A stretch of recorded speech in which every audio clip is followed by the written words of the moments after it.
تو شاعر نے خوب کہا ہے نا، سید امین گیلانی مرحوم، ان کا کلام ہے، وہ داماد نبی ہم سب جسے عثمان کہتے ہیں، حضور کے داماد اور دوہرے داماد، ذی-النورین، دو بیٹیاں نبی کی سیدنا عثمان غنی کے نکاح میں، اور جب سے یہ کائنات بنی ہے کوئی ایسا خوش نصیب انسان نہیں جس کے نکاح کے اندر کسی بھی نبی کی دو بیٹیاں ہوں سوائے حضرت عثمان غنی رضی اللہ تعالیٰ عنہ کے۔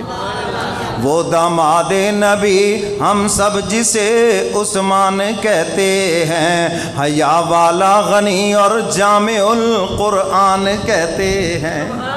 قرآن کو بھی جمع فرمایا جامع القرآن۔ اس سے پہلے قرآن کریم کہیں تختی پہ لکھا ہوا، کہیں کسی ہڈی پہ لکھا ہوا، کہیں کسی درخت کے پتے کے اوپر لکھا ہوا۔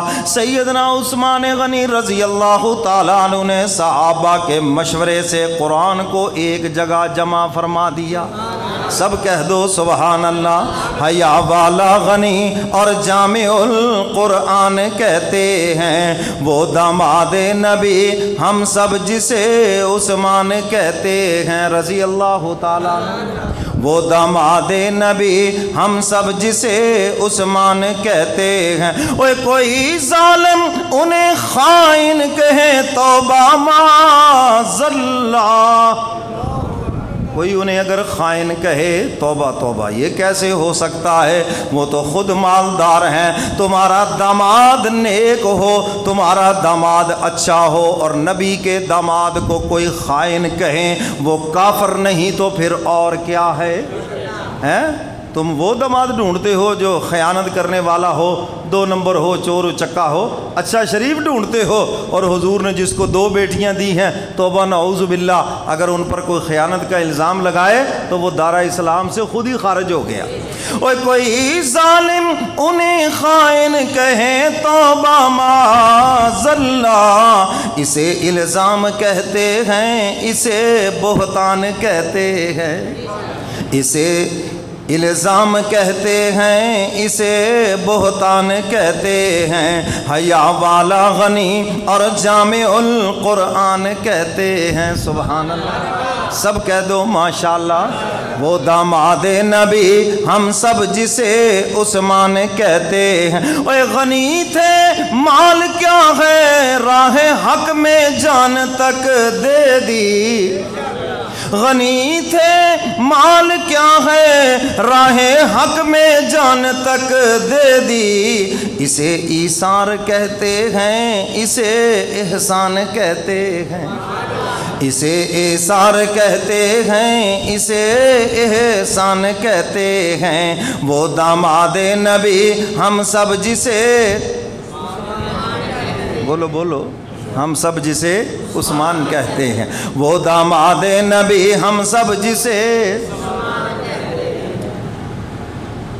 اور انہی کے واسطے بیعت رسول اللہ نے لی تھی۔ لقد رضی اللہ عن المؤمنین اذ یبایعونک تحت الشجرہ، اور فخر سے فرمایا کرتے تھے میری وجہ سے 1400 صحابہ کو جنت کے سرٹیفکیٹ ملے۔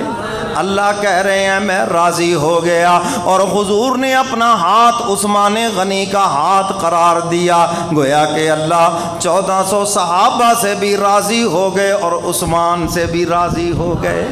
شاعر اسی کی طرف اشارہ کر رہا ہے، انہی کے واسطے بیعت رسول اللہ نے لی تھی، جسے اللہ تعالی بیعت رضوان کہتے ہیں، جسے اللہ تعالی بیعت رضوان کہتے ہیں۔ حیا والا غنی اور جامع القرآن کہتے ہیں، وہ داماد نبی ہم سب جسے عثمان، اور مخالف کوئی بھی ہو ان کا تو وہ گمراہ و ظالم ہے۔ کیوں جی؟ عثمان کا مخالف گمراہ بھی ہے اور ظالم بھی ہے۔ مخالف کوئی بھی ہو ان کا تو وہ گمراہ و ظالم ہے۔ بڑے اجلاس میں ہم یہ علل اعلان کہتے ہیں، بڑے اجلاس میں ہم یہ علل اعلان کہتے ہیں، حیا والا غنی اور جامع القرآن اور خدا شاہد صحابہ سب کے سب عادل تھے، عالی تھے۔ حضور فرماتے ہیں میرے تمام کے تمام صحابہ عادل ہیں، انصاف والے ہیں، ان میں کوئی بھی ظلم والا نہیں۔ اور خدا شاہد یہ صحابہ سب کے سب عادل تھے، عالی تھے۔ نہ ہو جس کا یہ ایمان اس کو بے ایمان کہتے ہیں۔ جی جس کا یہ ایمان نہ ہو ہم اس کو کیا کہتے ہیں؟ بے ایمان ہے، وہ دارہ اسلام سے خارج ہے۔ نہ ہو جس کا یہ ایمان اس کو بے ایمان کہتے ہیں، وہ داماد نبی ہم سب جسے عثمان اور صحابہ کی وساطت سے امین پہنچا ہے دین ہم تک۔ کیوں جی؟ امین گیلانی مرحوم کہتے ہیں صحابہ کی وجہ سے دین ہم تک پہنچا۔ اگر حضرات صحابہ کرام اپنے گھروں میں بیٹھے رہتے دین ہم تک نہ پہنچتا۔ یہ ان کی قربانی ہے کہ دین ہم تک پہنچا اور ہم مسلمان ہیں۔ کہو الحمدللہ۔ اور صحابہ کی قبریں یہاں پاکستان میں بھی موجود ہیں، پنجگور کے مقام پر۔ یہ جو 5 قبریں ہیں یہ صحابہ کی قبریں ہیں۔ دنیا کے جس مرضی ملک میں چلے جائیں آپ کو کسی نہ کسی صحابی کی ضرور قبر مل جائے گی۔ تو شاعر انہی کی طرف اشارہ کر رہا ہے، صحابہ کی وساطت سے امین پہنچا ہے دین ہم تک، اسی خاطر انہیں حجت انہیں برہان کہتے ہیں، اسی خاطر انہیں حجت انہیں برہان کہتے ہیں، حیا والا غنی اور جامع القرآن کہتے ہیں، وہ داماد نبی ہم سب جسے عثمان کہتے ہیں۔ سب کہہ دو ماشاءاللہ، بلند آواز سے کہہ دو ماشاءاللہ، اور کہہ دو سبحان اللہ۔